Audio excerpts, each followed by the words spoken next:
우리는 살아가면서 많은 싸움을 합니다.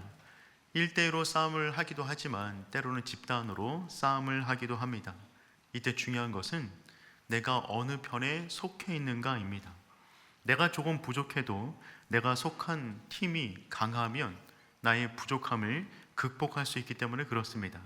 운동을 할 때도 마찬가지입니다. 농구, 축구, 야구, 배구 등등 나의 실력이 조금 부족해도요, 내가 속한 팀이 강하면 그 이김이 나에게 오는 겁니다.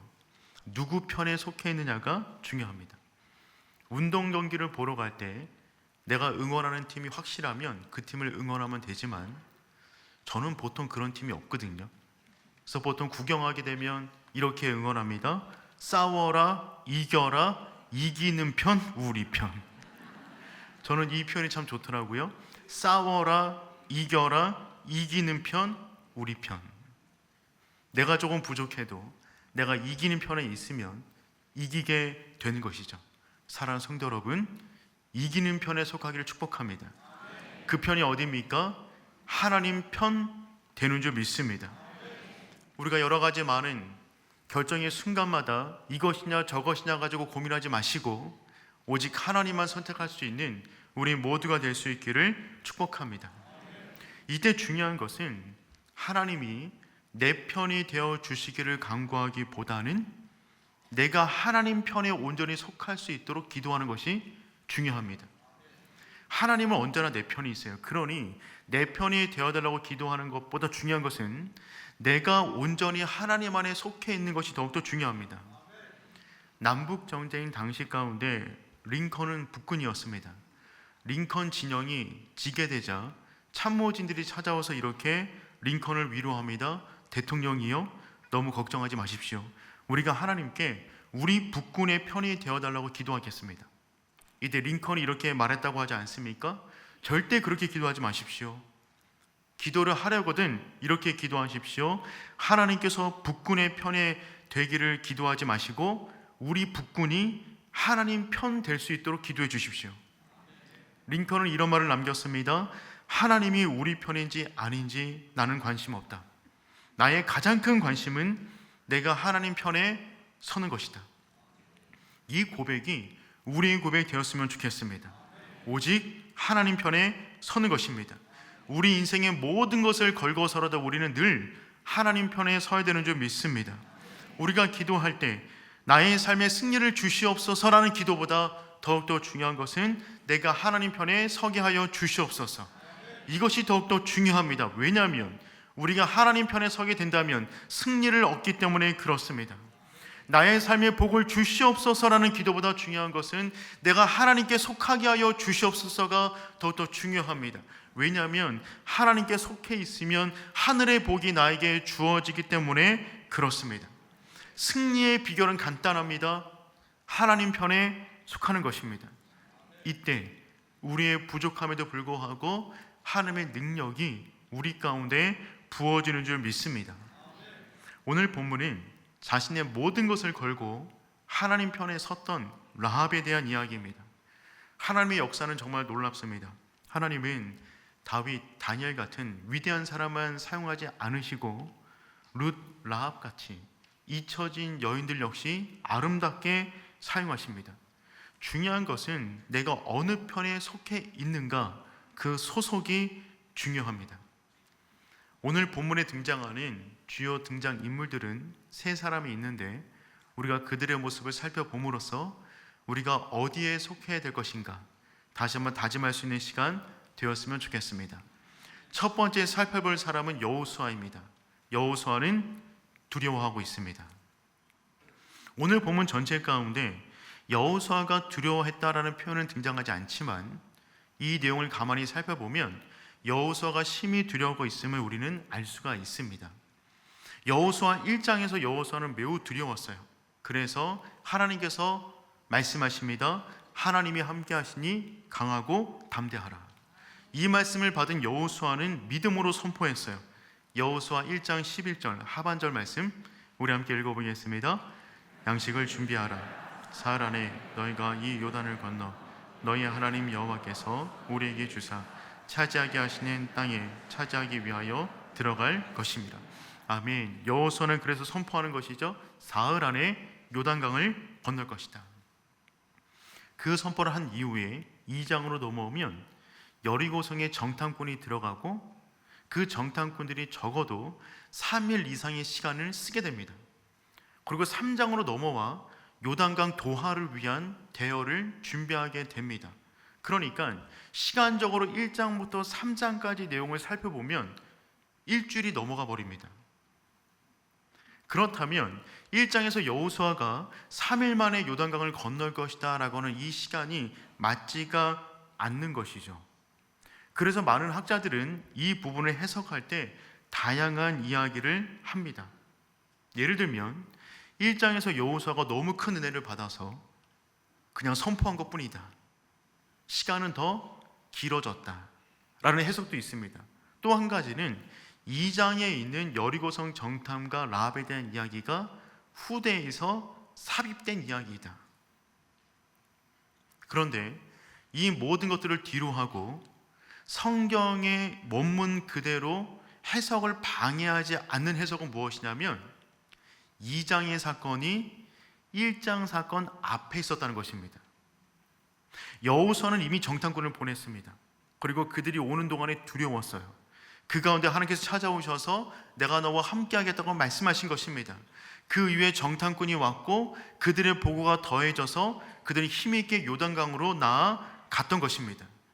이렇게 해석하면 성경의 1장부터 3장까지 흐름상 아무런 문제가 없습니다. 그러니까 오늘 본문에서 2장의 사건은 1장 사건 앞에 있는 것이고 여호수아는 정탐꾼을 보냈고 그 가운데 돌아오는 동화 가운데 지금 두려워하고 있다는 것입니다. 그러니 사랑하는 성도 여러분, 여호수아는 지금 두려움 가운데 있었어요. 그는 왜 정탐꾼을 보냈을까요? 두려워서 그 땅에 대해서 좀 알아보기 위하여 정탐꾼을 보냈던 것입니다. 사실 여호수아 입장에서는 정탐꾼을 보낼 이유가 없었습니다. 그는 이미 40년 전에 그 땅을 40일 동안 정탐한 정탐꾼이었어요. 그 땅에 대해서 여호수아보다 더 많이 알고 있는 사람은 없습니다. 그는 보낼 필요가 없는 사람이었는데 결국 보내게 됩니다. 왜냐하면 두려웠기 때문이에요. 40년 전에도 실은 정탐꾼을 보낼 필요가 없었습니다. 하나님의 뜻은 바로 가나안 땅으로 들어가는 것이었어요. 그런데 이스라엘 백성이 두려움 가운데 모세에게 간청합니다. 정탐꾼을 보내게 해 주십시오. 그들이 들어가서 땅을 파악한 이후에 우리가 들어가자라고 제안합니다. 그 제안을 하나님이 받아주셔서 정탐꾼을 보내게 하셨어요.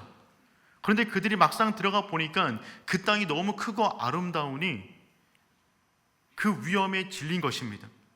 돌아온 정탐꾼들은 부정적인 이야기를 하기 시작했고 그 말을 들었던 이스라엘 백성들은 절망하여 원망하다가 그 땅에 들어가지 못하고 광야로 돌아가 40년간 고생한 것입니다. 그러니 생각해보면 정탐꾼을 보내지 않았다면 바로 들어가는 것이었습니다. 그것이 원래 하나님의 계획이었는데 이스라엘 백성이 두려워서 정탐꾼을 보내달라고 요구하였다가 그 모든 세대가 들어가지 못하고 자녀 세대가 지금 40년 만에 다시 들어가려고 이 앞에 서 있는 것입니다. 이 모든 상황을 알고 있었던 여호수아는 또다시 정탐꾼을 보냈어요. 왜요? 두려웠기 때문입니다. 40년 전에는요 할만했습니다. 40년이 지난 지금은 불안한 것입니다. 40년 전은 어땠습니까? 애굽에서 나온 지 얼마 안 됐어요. 애굽을 무너뜨렸습니다. 홍해를 가르고 나왔습니다. 만나와 메추라기를 먹었습니다.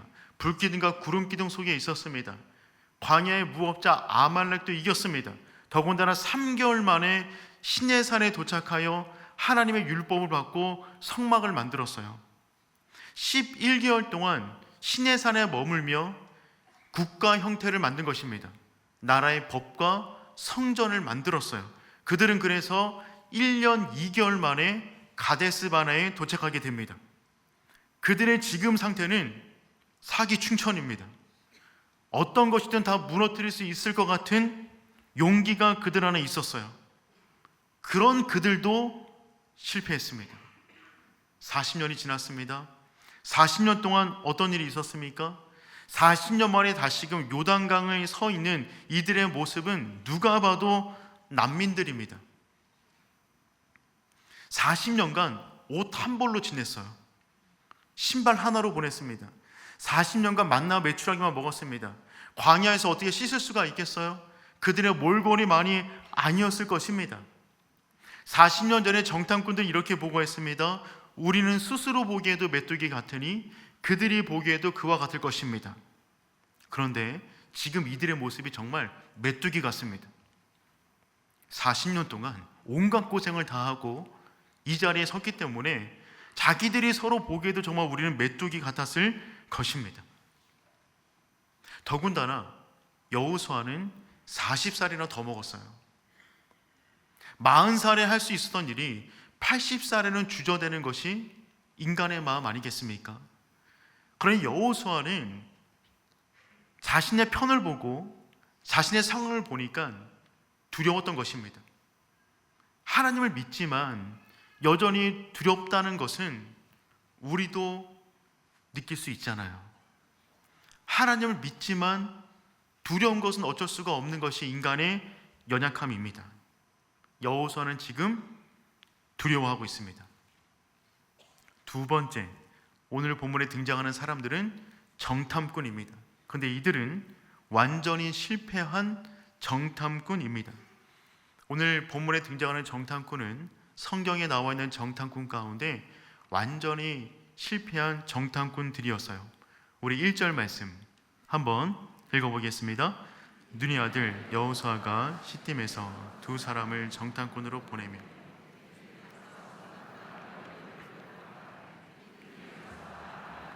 기생의 집에 들어가 거기서 유숙하더니. 아멘.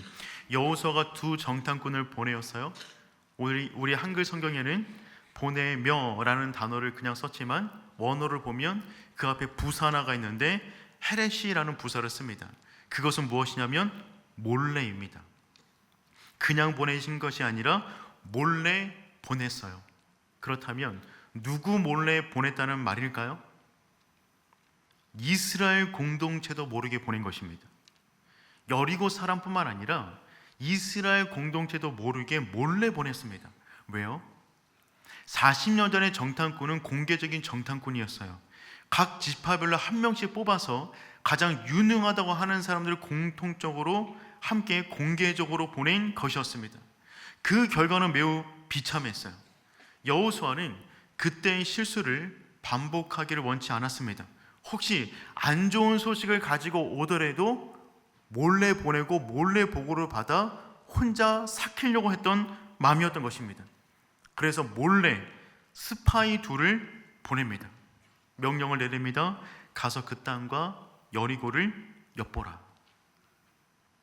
파송을 받은 스파이들은 그 성에 들어가자마자 기생이 운영하는 술집 안으로 들어갑니다. 근데 그 위치가 성벽 위에 있었어요. 우리 여호수아 2장 15절 말씀 읽어보겠습니다. 라비, 그의 집이 성벽 위에 있으므로 그가 성벽 위에 거주하였음이라. 여러분, 여리고 성은요, 성이 이중으로 되어 있습니다. 그 성벽 사이에 살아가는 사람들이 있었어요. 그 성 위에 여관과 술집이 있었는데 그곳이 바로 라합의 집이었습니다. 성벽 사이에 살아가는 사람들은 비주류의 사람들인 것이죠. 그들은 언제 공격받을지 모르고 언제 쫓겨날지 모르는 상황 가운데 성벽 위에 살아가고 있었던 것입니다. 그러니 보십시오. 지금 정탐꾼들이 성 안에 들어갔습니까? 못 갔습니까? 못 갔어요. 성벽 하나 통과하고 두 번째 성벽을 맞이하기 이전에 그 성벽 꼭대기에 있는 기생집에 들어가 밥 먹다가 그만 발각이 된 것입니다. 여러분, 이들은 왜 발각되었을까요? 청년부를 담당할 때 매년 청년들과 함께 단기 선교를 갔습니다. 보통 복음을 대놓고 전하기 어려운 지역을 들어가기 때문에 그 전에 충분한 훈련을 받습니다. 그 훈련 가운데 하나가 무엇이냐면 서로를 부르는 호칭을 정리하는 겁니다. 우리가 성도인 걸 들키면 안 되는 거잖아요. 특별히 제가 목사인 걸 들키면 안 되기 때문에 서로 호칭 정리를 합니다. 제가 주로 받았던 직함은 과장님이었습니다. 주과장님. 가장 많이 승진할 때가 부장님이었습니다. 주부장님. 그러면 이대리, 이 과장 이렇게 불러가면서 이제 단기 선교를 다니는 것입니다. 그렇게 충분히 훈련 받았어요. 그런데 항상 꼭 가게 되면 가장 결정적인 순간에 한 아이가 이렇게 말합니다. 주 목사님. 자기가 말해놓고 자기가 가장 크게 놀라서 이렇게 말합니다. 아이고 아버지 주여. 왜 이러는 거죠? 아직 미숙한 거예요. 훈련을 덜 받은 것입니다. 신학 대학원을 다닐 때 기숙사 생활을 했는데 저는 그때 인기가 참 많았습니다. 이유는 단 한 가지입니다. 완벽한 서울말을 구사할 수 있다는 것 때문에. 지방에서 올라오신 많은 전도사님들이 계시는데 그분들이 서울에 있는 교회에서 사역하기를 원하시는 분들이 많이 계셨어요. 그때 서울말을 좀 써야 면접 때 유리하기 때문에 서울말을 쓰는 사람과 같은 방을 쓰기를 선호했습니다. 그 중에 제가 한 명이었습니다. 3년간 열심히 서울말을 알려드렸어요. 그런데 안 되는 부분들이 있더라고요. 근데 본인들은 서울말을 쓴다고 합니다. 근데 제가 들으면 서울말이 아닌 거죠. 간단한 이런 말도 힘들어 하시더라고요. 아이스 아메리카노 작은 거 하나 주세요. 한번 해보십시오. 서울말 쓰셨습니까? 근데 여러분 지방에서 오신 분들 꼭 이럽니다. 아이스 아메리카노. 아이스 아메리카노 하면 되는데 아이스 아메리카노. 근데 본인들은 서울말을 쓴다고 생각하시더라고요. 지금 정탐꾼들이 이랬습니다. 40년간 광야 생활을 하다 보니까 여리고성의 문화도 모르고요. 들어가서 그들의 말을 흉내내는데 이게 억양이 다른 것입니다. 그러니 이들은 들어가자마자 들켰어요. 발각되었어요. 2절 말씀 우리 한번 읽어보겠습니다. 어떤 사람이 여리고 왕에게 말하여 이르되 보소서 이 밤에 이스라엘 자손 중에 몇 사람이 이 땅을 정탐하러 이리로 들어왔나이다. 어리숙한 정탐꾼에 비해서 여리고성의 정보력은 정말 대단했습니다. 그 짧은 순간에 이 둘이 어느 민족인지, 이스라엘 사람이며 이들의 목적은 무엇인지, 이 땅을 정탐하러 왔나이다라고 하는 보고가 왕에게 곧바로 올라갑니다. 그리고 왕은 그들을 잡으라고 군사를 파송했어요. 이들은 정말 최악의 정탐꾼이었습니다. 성 안으로 들어가지도 못하고 성벽에 붙어있는 술집에 들어갔다가 발각이 된 것입니다. 다행히도 술집 주인인 라합이 민첩한 여인이라 이들을 숨겨주고 도망갈 방법을 알려줬습니다. 라합의 말을 듣고 산에서 3일 동안 숨어있다가 간신히 복귀하게 됩니다. 복귀하여 그들은 여호수아에게 보고합니다.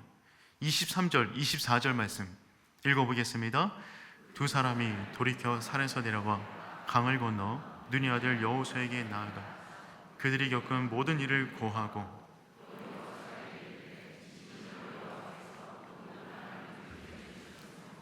그 땅의 모든 주민이 우리 앞에서 간담이 녹도이다 하더라. 아멘.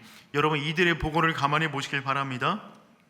이들은 정말 어리숙한 정탐꾼이었지만 정말 솔직했어요. 자신이 겪었던 모든 일을 그대로 보고합니다. 저 같으면 그렇게 못합니다. 한 게 뭐가 있어요? 근데 그냥 그대로 보고하는 것입니다. 들어가자마자 발각되었고 3회 3일간 숨어 있었다가 간신히 빠져나왔습니다. 그리고 하는 보고가 중요해요. 뭐라고 말을 하냐면 진실로 여호와께서 그 온 땅을 우리 손에 주셨나이다. 여러분 이 말은 맞는 말입니까? 과장된 거예요. 이들은 온 땅을 밟지도 못했어요. 이들은 어디까지 갔어요? 성벽까지밖에 못 갔습니다. 그 안으로 들어가지도 못했는데 마치 온 땅을 보고 온 사람처럼 그 온 땅을 여호와께서 우리에게 주셨습니다. 그리고 또 말을 하고 있습니다. 그 땅의 모든 주민이 우리 앞에서 간담이 녹더이다. 진짜인가요? 아니에요. 그 땅의 백성 만나지도 못했습니다. 간담이 녹은 사람은 누구예요? 본인들이에요. 잡힐 뻔했어요. 숨어 있었어요. 간담이 녹았습니다. 그런데 이들이 와서 지금 여호수아에게 이와 같은 보고를 하고 있는 것이죠. 이 말은 실은 누가 한 말입니까? 라합이 한 말이었어요. 마치 라합이 여호수아 앞에서 보고하고 있는 것처럼 이들은 라합의 이야기를 그냥 반복하고 있을 뿐입니다. 여러분, 정탐꾼은 누구입니까? 정탐꾼은 왜 보냅니까? 상대편 군사 진영을 파악하기 위해서 보낸 것입니다. 적의 군사력이 얼마인지, 그들의 무기는 무엇인지, 식량은 넉넉한지, 성을 공략할 취약점은 어디인지, 언제 공략하면 좋을지, 이런 것들에 대한 정보를 얻기 위하여 정탐꾼을 보낸 것입니다. 그런데 그 가운데 이런 보고는 하나도 없어요. 이들의 보고는 정탐꾼의 보고라기보다는 선교사의 보고입니다. 여러분, 정리해 볼까요? 리더인 여호수아는 두려워하고 있습니다. 그래서 보낼 필요도 없는 정탐꾼들을 보냈어요. 정탐꾼들은 불완전한 존재들이었습니다. 안 보내는 편이 나았습니다. 괜히 보내서 얻어온 정보는 하나도 없고 도리어 여리고성 사람들에게 이스라엘 백성이 치러 오는구만 이라는 정보만 주어서 이후에 전쟁을 할 때 철저한 수비 태세를 취할 수 있는 시간을 허락해 주었던 것입니다. 여호수아는 불안해하고 있고 정탐꾼은 불완전했어요. 이 전쟁이 어떻게 될까요? 그 상황 가운데 하나님께서 한 사람을 준비하셨습니다. 라합입니다. 그 라합을 통하여 모든 분위기를 역전시키십니다. 세 번째, 우리가 살펴볼 사람은 하나님 편에 선 라합입니다. 모든 것이 엉성한 이 상황 가운데 하나님은 예상하지 못했던 한 여인을 통하여 이성의 모든 전쟁을 주도해 나가십니다. 성경은 라합의 신분을 숨기지 않습니다. 그녀는 기생이었어요. 1장 하반절 말씀 읽어봅니다. 라합이라고 하는 기생의 집에 들어가. 이 한 단어가 그동안 라합이 어떻게 살았는가를 우리에게 알려줍니다. 몸을 팔아 살아가는 여인이었어요. 인생을 짐작해 볼 수 있습니다. 더군다나 정탐꾼들과 이야기하는 가운데 이렇게 말을 했어요. 우리 13절 말씀 읽어볼까요? 그리고 나의 부모와 나의 남녀 형제와 그들에게 속한 모든 사람을 살려주어. 전쟁 때에 나의 가족들을 살려달라는 말입니다. 나만이 아니라 나에게 딸려있는 가족들이 있는데 그들 역시 살려달라는 거예요. 몸을 팔아 혼자 살기에도 힘들 것인데 함께 딸려있는 가족들이 있었습니다. 라합은 가장 같은 역할을 감당했던 것이죠. 더군다나 그의 집은 성벽 위에 있었어요. 성 안으로 들어가 살지도 못하는 인생이 비참한 여인이었습니다. 성벽 위에 매달려 살아가는 것입니다. 전쟁이 벌어지면 누가 가장 먼저 공격받겠습니까? 라합의 집이었어요. 그런 라합은 항상 안전의 사각시대 속에서 불안에 떨며 살 수밖에 없었던 것입니다. 그런데 그 순간 어느 날 여호와 하나님에 대한 이야기를 들었습니다. 그분의 이야기를 듣자 가슴이 뜨거워졌어요. 그리고 라합은 선택합니다. 나는 여리고도 아니고 여호와를 선택하겠다. 하나님께 자신의 인생을 거는 것입니다. 매우 위험한 결단이었어요. 들키면 무조건 죽는 것입니다. 하지만 라합은 자신의 인생 전체를 걸고 하나님을 선택하기로 다짐합니다. 이 결단이 우리의 결단 될 수 있기를 축복합니다. 라합은 정탐꾼을 만났어요. 다락방에 숨어 있는 동안에 그 긴박한 순간에 라합이 정탐꾼에게 이렇게 말을 합니다. 긴 구절인데 매우 중요하니 읽어보도록 하겠습니다. 9절부터 11절까지 말씀입니다. 말하되 여호와께서 이 땅을 너에게 주신 줄을 내가 아노라. 심히 두려워하고 이 땅 주민들이 다 너희 앞에서 간담이 농다니 이는 너희가 애굽에서 나올 때에 여호와께서 너희 앞에서 홍해 물을 마르게 하신 일과 너희가 요단 저쪽에 있는 아모리 사람의 두 왕 시온과 오기에 행한 일 곧 그들을 진멸시킨 일을 우리가 들었음이라. 우리가 듣자 곧 마음이 녹았고 너로 말미암아 사람이 정신을 잃었나니 너희의 하나님 여호와는 위로는 하늘에서도 아래로는 땅에서도 하나님이시니라. 아멘. 여러분, 라합의 고백입니다. 긴 구절을 정리하면 다음과 같습니다. 9절에 보니까 여호와께서 이 땅을 너희에게 주셨다. 10절을 보면 여호와께서 홍해를 마르게 하시고 아모리 왕을 진멸시키셨다. 11절 보니까 너희의 하나님 여호와는 위로는 하늘에서도 아래로는 땅에서도 하나님이시다. 여러분, 이 말을 지금 누가 하고 있다고요? 정탐꾼이 하고 있는 이야기가 아니에요. 라합이 정탐꾼에게 하고 있습니다. 여러분, 지금 이 순간에 라합은 누구를 선택하기로 결정한 것입니까? 이스라엘이 아니에요. 여리고도 아닙니다. 하나님입니다. 그는 이스라엘에게 관심이 없어요. 이스라엘이 엄청나게 강하기 때문에, 그들의 전술이 탁월하기 때문에 그들을 선택하겠다는 것이 아닙니다. 그들 역시 하나님께 속한 사람들 뿐이고, 나 역시 그 하나님 편에 지금 서겠다는 것입니다. 라합은 지금 오직 여호와만 선택하고 있는 거예요. 자신이 보기에, 자신의 이성적 판단으로 보기에 더 강해 보이는 편을 선택한 것이 아니라, 여리고일 것이냐 이스라엘 것이냐 이 선택을 하고 있는 것이 아니라 오직 하나님만 붙잡고 있다라는 것입니다. 이 고백이 우리의 고백 될 수 있기를 축복합니다. 여러분, 이 말을 하고 있는 동안에 정탐꾼들이 듣고 있습니다. 너무 우스운 상황 아닌가요? 원래 상황은 어떻게 되는 것이 맞습니까?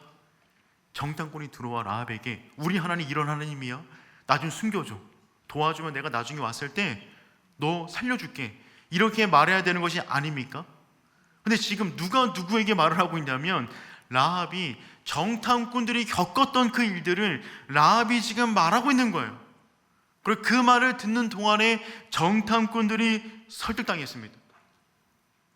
라합의 이야기를 듣는 동안에, 아, 그렇구나, 나와 함께하는 하나님이 이런 하나님이셨구나, 그분이 애굽을 이기셨고 홍해를 마르게 하셨고 광야 가운데 아모리 두 왕을 패하셨으며, 그분은 위로도 아래로도 상천하지에 오직 유일한 여호와이시구나. 라합의 이야기를 통하여 자신의 삶 가운데 역사하신 여호와가 누구인지를 다시금 그들은 깨닫게 되었던 것입니다. 그 순간에 그들은 정말 중요한 정보를 얻게 되었죠.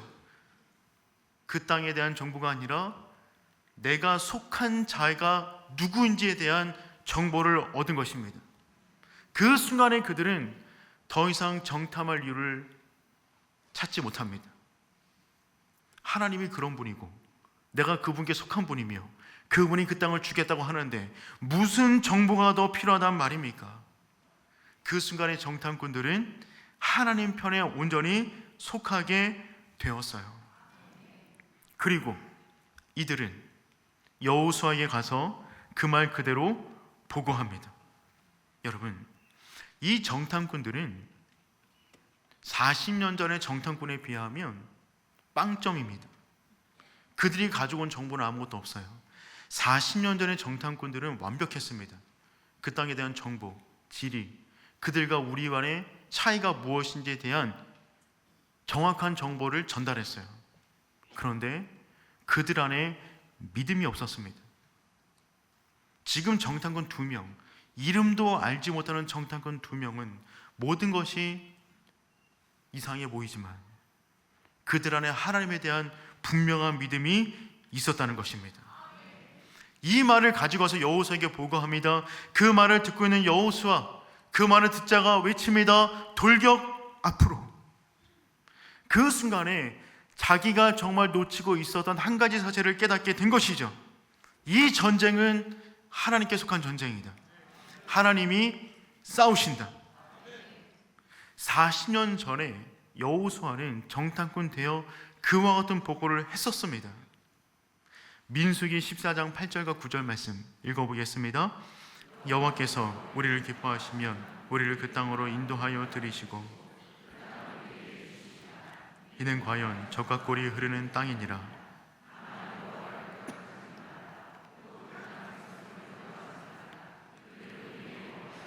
그들의 보호자는 그들에게서 떠났고 여호와는 우리와 함께 하시느니라. 그들을 두려워하지 말라 하라. 아멘. 그때 40년 전에 오직 2사람의 정탐꾼만 믿음의 보고를 드렸어요. 지금 2명이 찾아와서 동일한 이야기를 하고 있는 그 순간에 여호수아는 이런 느낌을 받았을 것입니다. 40년 전의 젊은 여호수아가 40년 후에 나에게 말하는 듯한 느낌을 받았을 겁니다. 그들은 우리의 밥이라. 하나님이 우리와 함께 하신다. 그 하나님이 우리에게 승리를 주실 것이다. 그 순간에 여호수아는 다시 한번 믿음을 붙잡습니다. 하나님께 매달립니다. 그리고 돌격 앞으로를 외치게 되는 것이죠. 실제로 여리고성을 어떻게 무너뜨렸습니까? 그들의 전략이 아니에요. 그들의 전술이 아닙니다. 그들은 침묵하여 돌기만 했어요. 하나님의 방법을 따랐더니 무너졌어요. 여호수아의 두려움은 괜한 두려움이었습니다. 하나님이 그 두려움 속에서도 일하고 계심을 믿을 수 있기를 축복합니다. 정탐꾼을 보내요. 밤새 고민하여 전략을 짜고 이 전략에 하나님 함께해 주시옵소서, 이것을 구하고 있는 것이 아니라 하나님의 전쟁이니 하나님 편 되어 주님께서 말씀하시면 나는 오직 순종하겠습니다. 지금 그 방법을 따르기로 다짐하는 것입니다. 여호수아는 인생의 마지막 죽음을 앞두고 다음처럼 선포합니다. 여호수아 24장 15절 말씀 우리 함께 읽어보겠습니다. 만일 여호와를 섬기는 것이 너희 조상들이 강 저쪽에서 섬기던 신들이든지 또는 너희가 거주하는 땅에 있는 아모리 족속의 신들이든지 너희가 섬길 자를 오늘 택하라. 오직 나와 내 집은 여호와를 섬기겠노라 하니. 아멘. 인생의 마지막 순간에 다시 한번 외치는 것입니다. 너희가 섬길 자를 오늘 택하라. 오직 나와 내 집은 여호와를 섬기겠노라. 하나님 편에 서라는 것입니다. 끝까지 여호수아는 하나님 편에 서기를 원했습니다. 사랑하는 성도 여러분, 하나님 편에 설 수 있기를 축복합니다. 하나님이 보시는 시선에 여러분의 시선을 담으십시오. 하나님의 손갑 안에 우리의 손가발을 얻는 것입니다. 그래서 우리가 살아가는 것이 아니라 우리와 함께 하시는 하나님이 우리 삶을 통해 보여줄 수 있기를 축복합니다. 하나님 편에 서면 하나님이 우리를 지켜주십니다. 프랑스의 루브르 박물관을 방문하면 레오나르도 다빈치가 그린 모나리자를 볼 수가 있습니다. 이 모나리자는 레오나르도 다빈치의 가장 걸작품이죠. 이 작품은 가격으로 환산된 적이 없습니다. 측정할 수가 없어요. 너무 중요한 작품이기 때문에 방탄 유리 속에 있습니다. 외부의 충격을 보호하기 위함입니다. 그 안도 마찬가지입니다. 일정한 습도와 온도가 유지될 수 있도록 제어 장치가 그 안에 들어가 있어요. 밖에는 경비들이 서 있습니다. 이 작품 하나를 이렇게 보호하는 이유는 무엇입니까? 이 작품이 레오나르도 다빈치의 걸작품이기 때문에 그렇습니다. 사람의 걸작품이어도 엄청난 보호 속에 거합니다. 우리는 누구입니까? 하나님의 걸작품입니다. 마지막으로 에베소서 2장 10절 말씀 우리 한번 읽어보겠습니다. 우리는 그가 만드신 바라 그리스도 예수 안에서 선한 일을 위하여 지으심을 받은 자니 이 일은 하나님이 전에 예비하사 우리로 그 가운데서 행하게 하려 하심이니라. 아멘. 우리는 그가 만드신 바라. 만드신 바라라고 하는 헬라어는 포이에마인데 정확한 뜻은 걸작품입니다. 우리를 그냥 만드신 것이 아니라 하나님의 지문을 묻혀 그분의 영혼을 담아 하나님의 형상으로 우리를 만드셨어요. 한 사람의 걸작품도 저렇게 보호하는데 하나님의 걸작품을 어떻게 보호하시겠습니까? 주의 날개 아래 품어주십니다. 눈동자처럼 보호하십니다. 자는 동안에도 보호하세요. 우리가 두려워하는 그 순간에도 우리를 보호하십니다. 그러니 사랑하는 성도 여러분, 어떤 일을 만나든지 간에 어떤 상황 가운데 있든지 간에 이것이냐 저것이냐 가지고 고민하지 마시고 오직 하나님 선택할 수 있기를 축복합니다. 하나님 편에 서게 된다면 하나님의 일이 우리 가운데 부어지게 되는 줄 믿습니다. 우리 그 마음 담아서 나는 주님께 속한 자 함께 찬양하겠습니다.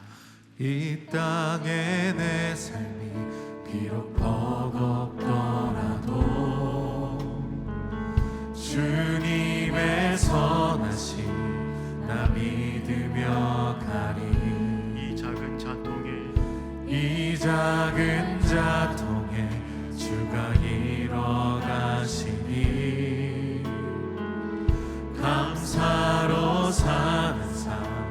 나 살기 원하네.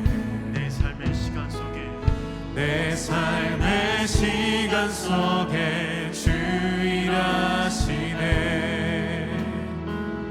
내 모든 여정 속에 함께 하시네. 깊고도 크신 주의 영광을 나 보리라. 위대하신 주 나는 주님께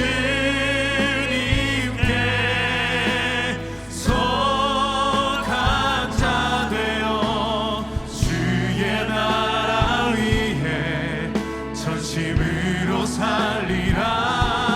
주의 마음에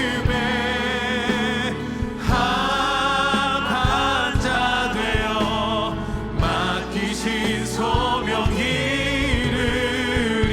내 삶이 비록 버겁더라도 이 땅에 내 삶이 비록 버겁더라도 주님의 선하심 주님의 선하심 나 믿으며 가리. 아멘. 이 작은 자통에 주가 이뤄가시니 감사로 사는 삶 나 살기 원하네. 내 삶의 시간 속에 주 일하시네. 내 모든 여정 속에 함께 하시네. 깊고도 크신 주의 영광을 나 보리라.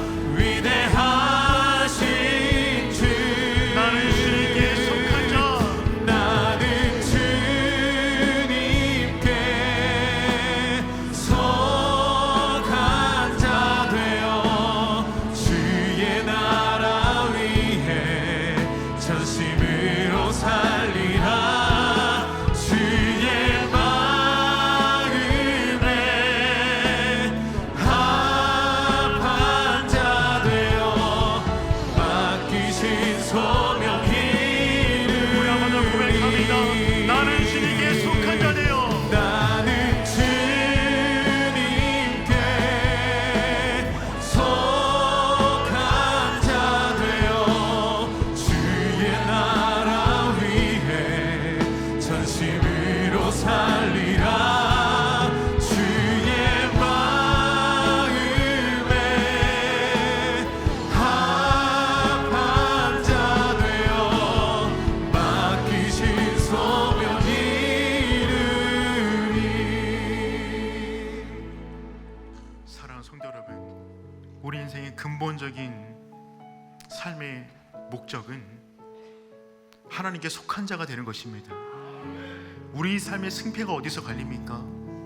우리가 누구에게 속해져 있느냐에 따라서 그 승패가 갈리는 것입니다. 여호선은 불안했어요. 정탐꾼은 불안전했습니다. 하지만 완전하신 하나님께서는 라합을 통하여 이스라엘 공동체를 다시 한번 믿음의 공동체를 세우십니다. 하나님이 함께 하십니다. 그분께서 싸우십니다. 그분의 애굽을, 그분의 아모리를, 그분의 여리고성을 무너뜨리는 줄 믿습니다. 우리가 할 일은 무엇이냐면 우리가 전략을 짜한 다음에 하나님 이 전략과 함께하여 주시옵소서가 아니라 내가 하나님 편되기를 원합니다. 주님 나와 함께하여 주시옵소서. 내가 주의 도구가 되기를 원합니다. 그 고백 드릴 수 있는 우리 모두가 될 수 있기를 축복합니다. 우리에게 기도하며 나가도록 하겠습니다. 하나님, 내가 하나님께 속한 자 되기를 원합니다. 나를 붙잡아 주시옵소서. 살아가는 모든 날 동안에 하나님이 부어주신 그 승리를 경험케 하여 주시옵소서. 주님이라 한번 부르고 기도합니다. 주여. 하나님 아버지 기도하며 나아갑니다. 아버지 은혜를 더하여 주시옵소서. 우리가 하나님께 속한 자입니다. 하나님 세상에 속한 자가 아닌 하나님께 속한 자입니다. 하나님 편에 서기를 원합니다. 하나님 이것저것 고민하지 않게 도와주시고 오직 하나님께 속한 자 되어 하나님 안에서 안식을 누리며 승리를 경험하는 우리 모두가 될 수 있도록 인도하여 주시옵소서. 하나님, 내가 살아가는 모든 날 동안에 오직 하나님 안에 속해 있기를 원합니다. 주 온전히 인도하여 주시고 걸어가는 모든 걸음이, 살아 숨쉬는 모든 순간이 오직 하나님께로 나아가는 우리 순간들 될 수 있도록 인도하여 주시옵소서. 하나님 감사합니다. 우리가 온전히 하나님께 속한 자임을 고백합니다. 주의 손이 우리를 붙잡고 있음을 믿습니다.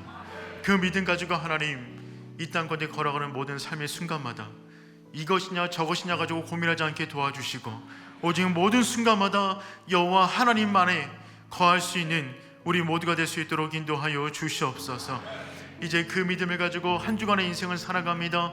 걸어가는 모든 걸음이 하나님께로 가까워지는 걸음 될 수 있도록 인도하여 주시옵소서. 이제는 우리 주 예수 그리스도의 은혜와 하나님 아버지의 다함이 없는 사랑하심과 성령님의 인도 보호하심의 은혜가 하나님 편에 서기를 다짐하는 주의 백성 머리 위에 이제로부터 영원까지 항상 함께 하시길 축원하옵나이다. 아멘.